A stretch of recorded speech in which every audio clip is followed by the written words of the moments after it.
Hi, my name's Sean Dahlgarn and I'm the Executive Director of Growing Veterans, and welcome to our Linden farm. And as you can see, we've got it kind of buttoned up for the winter, but today we're going to be making sauerkraut in our barn. So let's go check it out. All right, we're ready to start making sauerkraut. Let's do it. First thing that you're gonna need is you're gonna need some cabbage. And this can be a green cabbage or a red cabbage, doesn't matter. And then the second ingredient you're gonna need is some salt. You're gonna wanna use non-iodized salt just because it'll help the fermentation process a whole lot better. Sean, we've got one head of cabbage, we've got it cut in half. And then you're gonna wanna cut out the core. As you can see here, there's a lot of exterior leaves. You got a lot of rust going on, some dirt. So you're gonna wanna take these guys off. But you don't wanna get rid of all of this because we're gonna actually need some of these exterior leaves for the final product. Now that you've got your half, you're gonna wanna half it one more time. Would you mind cutting this guy in half? Oh, I'd love to. All right, so we got 1/4, 1/4. So I'm assuming you want me to do it just right down the middle, right? Down the middle, yeah. Okay. Break that bad boy open. There we go. Boom. Just like that. It's harder than it looks. So, where did you learn to do all this? So, on my dad's side of the family, we're Polish, and so this is a huge Polish tradition. The whole family gets together over at my folks' house, and then it's like 10, 12 people making sauerkraut all at once. So do you just cut like this? Yeah, just cut that out, cut it, core it, and we'll be ready to go. So I've never done this before, so this is actually pretty awesome.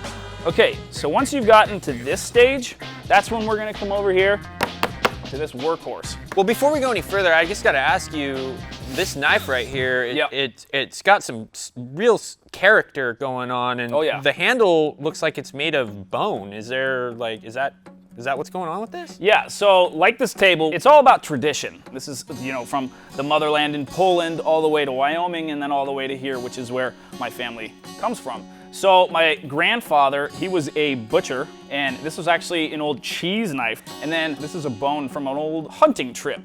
And it's still in use today, because again, it's just all about tradition, passing down your heritage, passing down all these lessons, and just really keeping the traditions alive. It's really cool to be able to utilize something that your ancestors essentially used. Oh yeah, because I mean that knife pretty much is exclusive for cutting cabbage now. That's our cabbage knife. Yeah, so that's really cool. Yeah. This is kind of the new age knife, and first of all, it's sharper than a razor blade. This is the Trayvax Trek field knife. This one is just absolutely perfect for decoring these guys. See how I've got just this nice grip, not gonna slip. While this one has been in the family, it's gotta start somewhere, right? So this one is mine now, and maybe someday my grandkids are gonna be using this. What my grandfather came up with was basically this table mandolin. All you do, got one of your quarters, just like that.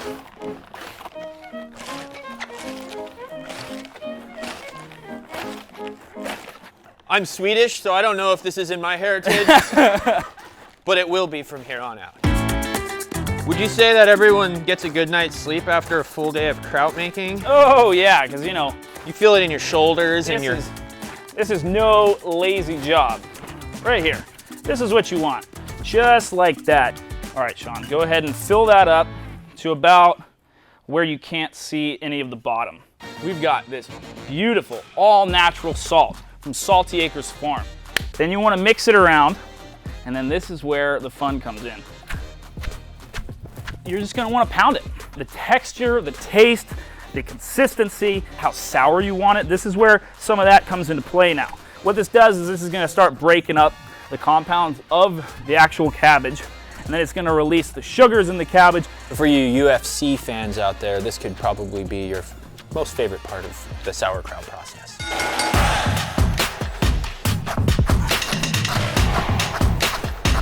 And once you start noticing water coming out of it, you're gonna wanna save this water because it's gonna come up later. What we're gonna do now, since we've got it as compact as we can, remember those leaves that I talked about at the beginning of the video? You're gonna wanna get them to coat the entire top. This is gonna give a nice barrier between the kraut and any sort of oxygen. So go ahead and pour that water that you extracted earlier just right on top. So then, because I've got these nice little boards, then we've got our handy dandy rock. Place that bad boy right on top. It's gonna weigh it down over time, so it's gonna compact even more, furthering the fermentation process. Once you have fermented it and you've canned it, you've got a finished product like this. Look at this, Polish gold. So let's go ahead and give this a taste. Yeah, I want to try that. Ooh, yeah, let me get it. It's perfect. It's perfect. That's delicious. Well, thank you so much for showing us how to make this. It was awesome for you to share all of these wonderful tools and techniques and the family heritage. It's so cool. Yeah. Well, that about wraps it up. So we're gonna let that ferment for about 3 months, and then we'll see what we get on the other end. Yeah, thank you so much for joining us. And if you're interested in anything involving growing veterans, please visit our website at www.growingveterans.org.